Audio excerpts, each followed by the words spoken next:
Good morning students, कैसे हैं आप सब। उम्मीद है अच्छे होंगे और अच्छे ही रहना है। स्टूडेंट, जैसा कि आपने पिछले लेक्चर के अंदर देखा है कि हमने कॉन्टिन्यूटी एंड डिफरेंशिएबिलिटी की डेफिनेशन की थी और कुछ मैंने एग्जाम्पल चैप्टर नंबर 5 के, ठीक है, चैप्टर नंबर 5 के हमने कुछ एग्जाम्पल किए थे, डेफिनेशंस की थी और कुछ जो उसकी थ्योरम्स की थी। तो आज हम एक्सरसाइज की तरफ बढ़ चुके हैं। तो सबसे पहले हम फर्स्ट क्वेश्चन की तरफ चलते हैं। Prove that the function f x equal to 5x-3 is continuous at x equal to 0, x equal to -3 and x equal to 5। तो सबसे पहले हम जो कॉन्टिन्यूटी है इसकी चेक करेंगे एट x इक्वल टू 0। तो हमारे पास जो गिवन फंक्शन है एफ एक्स 5x-3, तो इसमें हम क्या करते हैं कि जो फंक्शन है उसमें हमें x इक्वल टू 0 की कॉन्टिन्यूटी चेक करनी है। तो मैं फंक्शन में x की जगह 0 रख देता हूँ। तो मेरे पास सॉल्व करके आ गया -3। नेक्स्ट हमने क्या करना है कि हमने limit x approaches to 0 f x लेनी है। तो एफ एक्स हमें पता है, एफ एक्स कितना है फंक्शन 5x-3। अब x अप्रोच कर रहा है 0 को, तो मैं x की जगह 0 रख देता हूँ। तो 5 0 0 -3 इक्वल टू -3। तो स्टूडेंट हमारे पास जो f0 है -3 आ गया और जो हमारी लिमिट है f x x approaches to 0 ये भी -3 आ गया। तो दोनों वैल्यू क्या होगी, सेम। तो हम क्या कहेंगे कि जो हमारा फंक्शन है f is continuous at x equal to 0। तो हमारा जो फंक्शन है f वो कॉन्टिन्यू होगा 0 पर। तो ये था, हमने चेक किया कॉन्टिन्यूटीज़ की x इक्वल टू 0 पर। अब हम कॉन्टिन्यूटी चेक करेंगे x इक्वल टू -3 पर। तो एट x इक्वल टू -3 सबसे पहले काम वही करना है कि जो आपके पास फंक्शन है 5x-3, इस फंक्शन में x की जगह हम -3 रख देंगे। तो -3 रखने पर -15 और -3 -18 आ गया। नेक्स्ट क्या करना है, हमने इसकी जो लिमिट है x अप्रोचेस टू -3 और एफ एक्स ये निकालनी है। तो एफ एक्स की जगह स्टूडेंट मैं क्या करता हूँ 5x-3 रख देता हूँ। अब x अप्रोच कर रहा है -3 को, तो मैंने x की जगह -3 लिख दिया। तो 5 -3 -15 -3 -18। तो स्टूडेंट जो f -3 है -18 आ गया और limit x approaches to -3 f x ये भी -18 आ गया। तो दोनों वैल्यू जो है हमारी सेम आ गई। तो हम क्या कहेंगे, हम कहेंगे कि जो हमारा फंक्शन है function f is continuous at x equal to -3। तो हमारा ये फंक्शन जो है -3 पर भी कॉन्टिन्यू हो गया। इसी तरह से आप जो है x इक्वल टू 5 पर भी चेक कर सकते हैं। चलते हैं नेक्स्ट क्वेश्चन की तरफ। अब है f x equal to 2x² -1 और इसकी जो कॉन्टिन्यूटी है वो चेक करनी है 3 पर। तो स्टूडेंट बिल्कुल पिछले क्वेश्चन की तरह ही है ये क्वेश्चन भी। हम x की जगह 3 रखेंगे। तो 3 का स्क्वायर -1, 3 का स्क्वायर 9 2 18 -1 17। नेक्स्ट हम क्या करेंगे कि लिमिट निकालेंगे x approaches to 3 f x. तो एफ एक्स की वैल्यू हम रख देंगे यहाँ पर 2x² -1। तो x की जगह यहाँ पर भी 3 आ जाएगा। तो 3 का स्क्वायर 9 2 18 -1 17। तो f3 जो है limit x approaches to 3 f x के इक्वल आ गया। तो हम कहेंगे function f is continuous at x equal to 3। तो ये सेकंड क्वेश्चन हो गया। चलते हैं नेक्स्ट क्वेश्चन नंबर 3 के हमारे पास 4 पार्ट है। तो मैं इसमें आपको इसका C पार्ट करवाता हूँ। इसमें है f x equal to x² -25 and upon में x + 5। नेक्स्ट कहता है x नॉट इक्वल टू -5। तो हमें क्या करना है स्टूडेंट, इसकी भी कॉन्टिन्यूटी चेक करनी है। हम क्या करेंगे इसके अंदर student, for any real number c not equal to -5, ठीक है। यहाँ पर हमें कहता है कि x नॉट इक्वल टू -5 है। तो मैंने क्या किया, x की जगह मैंने कोई भी नंबर ले लिया, k ले सकते हो, c ले सकते हो, लेकिन वो क्या होगा स्टूडेंट, रियल नंबर होगा, ठीक है। इस तरह की देखो यहाँ पर कुछ इसने स्पेशल ये नहीं दिया कि आपको इसकी कॉन्टिन्यूटी चेक करनी है 0 पर, 3 पर, 5 पर, जैसे पिछला क्वेश्चन था। यहाँ जस्ट आपको एक एफ एक्स दे दिया और कहता है कि x नॉट इक्वल टू -5। तो ये जो नॉट इक्वल टू -5 है x, तो मैंने इसकी जगह x को क्या मान लिया, c मान लिया। ठीक है, तो मैंने c नॉट इक्वल टू -5 मान लिया। अब हमने क्या करना है, अगर मैं x की जगह c लेता हूँ तो limit x approaches to c हो जाएगा। ठीक है, अगर मान लो ये नॉट इक्वल ना होता तो आप c की जगह k ले सकते हो, अगर सिंपल क्वेश्चन है। तो हमने यहाँ पर c ले लिया एफ एक्स, तो limit x approaches to c x square -25 upon में x प्लस 5। ठीक है, अब आपको इसको सोल्व करना है। तो ऊपर आप देख सकते हैं कि ऊपर फार्मूला बन रहा है 25 फाइव का स्क्वायर होता है। ठीक है, तो क्या बन जाएंगे इसके factor, x plus 5 x minus 5। तो नीचे जो x प्लस 5 है ऊपर x प्लस 5 से कैंसिल हो गया। अब मैं क्या करता हूँ कि x अप्रोचेस टू c, तो x की जगह मैंने c रख दिया। तो क्या वैल्यू आ गई, c माइनस 5 वैल्यू आ गई। ठीक है, अब डायरेक्ट मैं फंक्शन के अंदर क्या करूँगा, c रखूँगा। मतलब मैं इसकी एक तरह से आप कह सकते हो कि कॉन्टिन्यूटी चेक करूँ x इक्वल टू c पर एफ सी। तो एफ सी की वैल्यू क्या आएगी, देखो हमारे पास क्या था x स्क्वायर -25, तो वहाँ पर हमने उसको क्या लिख लिया था x प्लस 5 x माइनस 5, नीचे x की जगह c आ जाएगा। तो c प्लस 5 से c प्लस 5 कैंसिल हो गया, तो जस्ट c माइनस 5। तो आपके पास जो limit x approach to c f x था वो भी c माइनस 5 था और एफ सी भी क्या है, c माइनस 5। तो हम क्या कहेंगे कि f is continuous at every point in the domain। ठीक है, every point on the domain of f। तो therefore it is a continuous function। ठीक है, तो मतलब हम क्या करेंगे, कोई भी रियल वैल्यू रख रहे हैं यहाँ पर, तो ये फंक्शन हमारा क्या आ रहा है, कॉन्टिन्यूस आ रहा है। तो ये क्वेश्चन हो गया हमारा क्वेश्चन नंबर 3 का। ठीक है, 3 का ये सी पार्ट हो गया स्टूडेंट्स। तो स्टूडेंट फंक्शन क्या है, f x equal to mod x minus 5।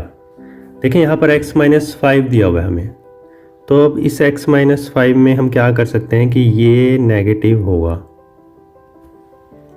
ये नेगेटिव होगा कब होगा, अगर x लेस देन 5 है, और ये x माइनस 5 ये पॉजिटिव होगा अगर x आपका ग्रेटर देन 5 होगा। ये ध्यान रखें स्टूडेंट। देखें जो x माइनस 5 है, देखो x जो है वो 5 पर डिपेंड करता है कि 5 से कम होगा या ज़्यादा होगा। तो 5 से जब हम लेस लेंगे, लेस वाले केस में आपने ब्रैकेट के आगे नेगेटिव साइन लगा देना है, और ग्रेटर वाले केस के अंदर आपने ब्रैकेट के आगे प्लस का साइन लगा देना है। तो हम क्या कह सकते हैं कि ये हो गया 5 minus x if x less than 5 और x minus 5 if x greater than 5। तो ये हमारे पास 2 वैल्यूज़ आ गई। तो अब यहाँ पर भी हम क्या करते हैं कि कोई जो कॉन्टिन्यूटी आप चेक करेंगे यहाँ पर, तो हम C कोई भी पॉइंट ले लेते हैं। Let C be a point on a real line, then C की वैल्यू क्या होगी, लेस देन 5 हो सकती है और इक्वल टू 5 हो सकती है और ग्रेटर देन 5 हो सकती है। तो हमारे पास यहाँ पर 3 केस बनेंगे। मतलब C जो है हम ले रहे हैं रियल लाइन पर, जो भी कोई भी पॉइंट ले रहे हैं जिस पर कॉन्टिन्यूटी हम चेक करेंगे, तो वो लेस भी हो सकता है, ग्रेटर भी हो सकता है और इक्वल भी हो सकता है। तो यहाँ 3 केस बनेंगे, तो तीनों केसेस को बारी बारी से लेते हैं। सबसे पहले जो हम केस लेंगे वो लेस देन वाला लेंगे। तो केस नंबर 1 में हमने क्या किया कि C लेस देन 5 ले लिया। ठीक है, तो जो फंक्शन है आपका एफ सी वो क्या हो जाएगा, लेस देन वाले केस में 5 माइनस एक्स था, तो यहाँ पर क्या आ जाएगा 5 माइनस सी, और limit x approaches to c लेता हूँ फंक्शन के अंदर, तो यहाँ पर भी जो x अप्रोचेस टू c है ब्रैकेट में आ जाएगा 5 माइनस एक्स, मीन्स 5 माइनस सी हो जाएगा स्टूडेंट। तो आप देख सकते हैं कि 5c की वैल्यू 5 माइनस सी और लिमिट की वैल्यू भी 5 माइनस सी, दोनों वैल्यू सेम है। तो हम कहेंगे कि f is continuous at all real number, कौन से रियल नंबर, लेस देन 5। ठीक है ना, जो हम केस ले रहे हैं कि c लेस देन 5, इस केस के अंदर ये फंक्शन क्या हो जाएगा, कॉन्टीन्यूस हो जाएगा। तो चलते हैं केस नंबर 2 की तरफ। तो केस नंबर 2 में c की वैल्यू हम 5 ले रहे हैं, तो then f c equal to, तो c की जगह क्या आ जाएगा 5, तो यहाँ पर c माइनस 5 था, तो 5 माइनस 5 हो गया 0। अब चलते हैं हम लिमिट की तरफ। तो लिमिट हो गई हमारी x approaches to 5 f x, तो limit x approaches to 5 f x की जगह x माइनस 5, तो 5 माइनस 5 हो गया 0। ठीक है ना, यहाँ पर c की जगह हम c की वैल्यू क्या ले रहे हैं, 5 ले रहे हैं। तो आप देख सकते हैं कि एफ सी की वैल्यू भी 0 है और जो लिमिट है उसकी वैल्यू भी 0 है। तो f is continuous at x equal to 5। ठीक है, x इक्वल टू 5 कह सकते हैं या c इक्वल टू 5। चलते हैं केस नंबर 3 की तरफ। तो केस नंबर 3 में आपने c ग्रेटर देन 5 लेना है, तो देन एफ सी यानी कि f5 c माइनस 5। ठीक है, तो f5 क्या हो जाएगा, c माइनस 5। फिर चलते हैं limit x approaches to c f x में, तो limit x approaches to c, तो एफ एक्स क्या है x माइनस 5, तो x की जगह आ गया c, तो c माइनस 5। तो यहाँ स्टूडेंट्स एफ सी भी c माइनस 5 है और लिमिट भी c माइनस 5 है, दोनों वैल्यू सेम हैं। तो हम कह सकते हैं therefore f is continuous at all real number. ठीक है, कौन से रियल नंबर, ग्रेटर देन 5। तो तीनों केस के अंदर जो है हमारा ये कॉन्टीन्यूस आ गया, तो ओवरऑल हम कह सकते हैं f is continuous. Question number 4 में है prove that the function f x equal to x की power n is continuous at x equal to n where n is a positive integer. तो क्या करें इसमें, हम सबसे पहले देखें जो फंक्शन एफ एक्स है, पहले तो ये लिख लेते हैं x की पावर n, और चेक किस पर करना है हमें, x इक्वल टू n पर। ठीक है, तो it is evident that f is defined, किस पर कह रहा है, एट ऑल पॉजिटिव इंटीजर्स। ठीक है, n, and its value at n is, क्या है, x की जगह अगर मैं n रख देता हूँ तो n की पावर n बनती है। ठीक है ना, तो लिमिट जो है उसमें भी आप अगर x की जगह n रखेंगे तब भी n की पावर n आएगा और वैसे भी n की पावर n आएगा। तो ये फंक्शन क्या होगा, कॉन्टीन्यूस ही होगा। देखें आप इसको करके देखते हैं। देखें जो लिमिट है x approaches to n f x, तो एफ एक्स क्या है, एफ एक्स क्या है यहाँ पर, x की पावर n, तो x की जगह मैंने रख दिया तो n की पावर n आ गया। और जस्ट अगर मैं फंक्शन के अंदर, फंक्शन क्या है x की पावर n, तो मैं फंक्शन में x की जगह n रखता हूँ तब भी n की पावर n, यानी कि दोनों केस में, लिमिट के केस में भी और फंक्शन के केस में भी दोनों की वैल्यू सेम आ रही है। तो हम कह सकते हैं therefore f is continuous at n। ठीक है, कंडीशन क्या है, where n is a positive integers. ठीक है, ये चीज़ ध्यान में रखनी है कि उसने कंडीशन लगाई है where n is a positive integers.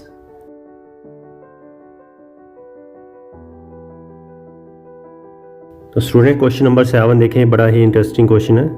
Find all points of discontinuity. देखो ये पहले ही कह रहा है, क्या कह रहा है, डिसकॉन्टिन्यूटी कह रहा है।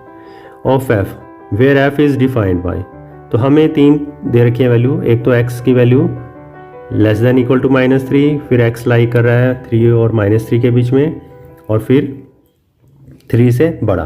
और तीनों के लिए क्या है कि स्टूडेंट इन्होंने अलग अलग फंक्शन दिए हुए हैं।